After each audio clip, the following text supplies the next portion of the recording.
Mantan presiden kita, Pak SBY, membuat kita terharu.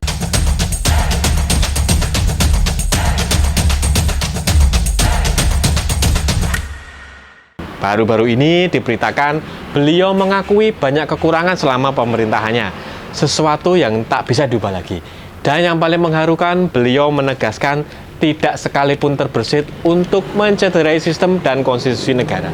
Pak SBY bahkan mengistilahkannya dengan amat sangat tepat, tidak berselingkuh kepada sistem, kepada konstitusi, dan hal lain yang patut dipedomani.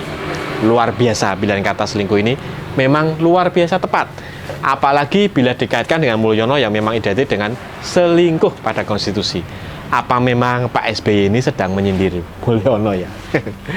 Tidak cukup di situ, SBY juga sering menyanyi di hari-hari belakangan ini. Yang terbaru berkaraoke menyanyikan lagu Yellow dari Coldplay di suatu pameran elektronik. Bayangkan saudara-saudara, pameran elektronik, suatu kegiatan masyarakat biasa, bukan kegiatan kelompok atas yang mainnya lobi-lobi bisnis sekelas tambang. Ditambah lagi caption AHY yang nendang banget saat mengunggah video tersebut. Menikmati masa pensiun, sehat-sehat dan happy selalu, Pepo. Wow. Yakin tidak ada yang galau dan merasa tersindir baca caption ini. Di Konoha, presidennya kayak enggan lengser dan terus-menerus cawe-cawe. Wajar kalau SBY prihatin memikirkan presiden Konoha yang terlihat terlalu haus kekuasaan ini. Mungkin dari situlah Pepo kemudian makin mencolok mengajarkan cara berdamai dengan masa tua pada presiden Konoha. Bernyanyi di tempat umum, menghibur rakyat, masyarakat biasa. Ingat, menghibur, bukan menarik pajak dan iuran tinggi yang mencekik keuangan masyarakat yang sudah lama kolaps karena sulitnya perekonomian di ujung akhir pemerintahan Mulyono.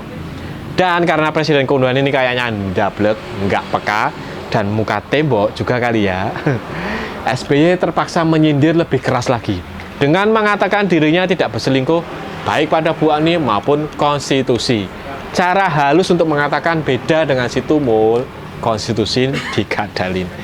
Tidak cukup di situ, Pak SBY juga perlu sekali menegaskan agar pemimpin tidak seenaknya memutarbalikkan fakta demi untuk mengubah cerita sejarah. Waduh, ini pernyataan rasanya super keras, menunjuk ke siapa? Tahu kan kepada siapa rumor tentang ijazah palsu ditujukan? Rumor bukan sekedar rumor, netizen kita yang emang ahli menunjukkannya dengan serangkaian bukti yang cukup masuk akal. Mulai dari foto yang itu saja untuk semua dokumen yang berjarak waktu puluhan tahun, sampai penggunaan kacamata untuk foto ijazah yang sebenarnya dilarang. Mau menangkis rumor sebenarnya caranya gampang. Tunjukkan saja ijazah asli ke muka umum. Beres itu. Pemutarbalikan sejarah itu menurut Pak SBY juga berhubungan dengan kesukaan memutarbalikkan fakta dan keadaan. Jelek banget pokoknya. Apa yang diucapkan Pak SBY ini rasanya mewakili kegerahan kita semua. Seandainya memang terjadi pemutakhiran sejarah, mungkin memang sudah menjadi sejarah. Tidak bisa diperbaiki lagi. Kecuali bahwa kita harus lebih hati-hati lagi dalam memilih pemimpin di masa depan. Lebih baik lagi kalau kita bisa membuat pelaku pemutakhiran sejarah mengaku. Tapi mana ada sih maling yang mau mengaku ya. Biar jadi tantangan bagi para penegak hukum untuk membuktikannya. Sehingga membuktikan bahwa hukum tidak hanya tajam ke bawah, tapi tumpul pada tumpul ke atas maksudnya. Kegerahan kita semua pada Mulyono memang mungkin sama dengan Pak SBY. Memutarbalikkan fakta. Mungkin para penyanyinya akan bertanya, fakta apa yang diputarbalikkan? Mungkin memang belum terbukti secara administratif, tapi terasa ada yang aneh dalam banyak hal. Misalnya saja soal survei tingkat kepuasan pada Mulyono. Masa begitu tingginya? Sementara kita semua tahu begitu banyaknya keganjilan yang dilakukan, mulai ruang untuk berpendapat dan kritis seperti tertutup karena relawan Mulyono yang siap mengkriminalkan kita setiap waktu, sampai indikator pertumbuhan ekonomi yang memang menurun jauh dibandingkan era Pak SBY. Bahkan jauh di bawah era Presiden Megawati yang masih terkena imbas krisis moneter. Pembela Mulyono mungkin akan membela Mulyono dengan mengatakan kritik SBY ditujukan pada PDIP. Dalam hal ini mungkin Bu Mega yang mereka sasar. Hanya karena SBY berkata bahwa era dia, BIN, hanya mengurus negara. Musuh yang diinteli adalah musuh negara dan bukan lawan politik. Dan kita semua tahu kepala BIN adalah simpatisan PDIP. Tuduhan para pendukung Mulyono ini jelas nggak beralasan. Pertama, karena Bu Mega sudah lama pensiun, bahkan saat beliau kalah dalam Pilpres 2004 dan diganti Pak SBY, beliau menerimanya dengan legowo, tidak ada cawe-cawe. Bahwa seorang incumbent kalah itu membuktikan betapa jujur dan setia konstitusinya beliau.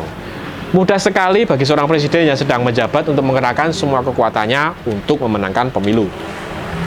Mau lihat contohnya? Mulyono saat menjabat bukan cuma dia yang terpilih lagi, anaknya saja bisa memenangkan pemilu. Caranya, ya paham kan?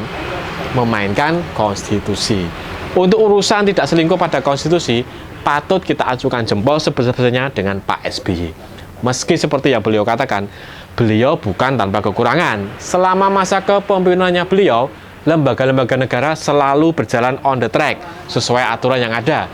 Dan tidak ada hukum yang direkayasa demi untuk memuluskan jalan kekuasaannya.